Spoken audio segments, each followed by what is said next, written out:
म्हाडानं थकीत वसुलीसाठी 500 आणि 1000च्या नोटा स्वीकारत तब्बल 30 लाखांच्या वर वसुली केली। याचा आढावा घेतला आमचे प्रतिनिधी सागर कुलकर्णी यांनी।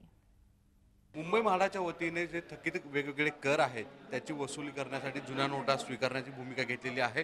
आज गुरु नानक जयंती सुट्टीचा दिवस आहे, पण तरी देखील इथे ज्या रांगा लावून लोक त्यांचे जे जुनी कर आहेत, म्हाडाचे जे थकीत बिलं आहेत ते देण्याचे साठी आलेले आहेत। विशेष म्हणजे 500 आणि 1000 रुपयाच्या जुन्या नोटा इथे स्वीकारण्यात येत आहेत, त्याच्यामुळे लोकांना दिलासा आहे। जे जुने थकलेली अनेकांची बिलं आहेत ती देण्यासाठी इथे आलेले आहेत। आपल्यासमोर इथे अधिकारी देखील आहेत।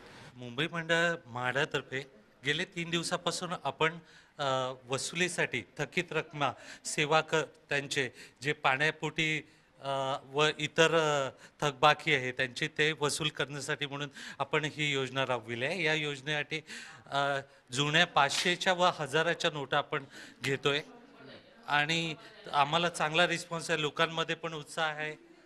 गेल्या 3 दिवसामध्ये आपले जवळपास 25-1 लाख रुपये आपले जमा झाले आहेत। साधारण गेले 2 दिवसात बँका पण उघड्या असल्यामुळे लोकांच्या रांगा तिकडे होत्या, पण आता इकडे रांगा वळलेल्या आहेत। त्या लोक येत आहेत, आमच्याकडे जमा करतायत त्यांची असलेली थकबाकी।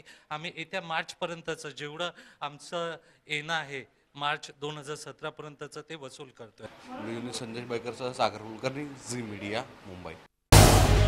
झी 24 तास रहा एक पाऊल पुढे।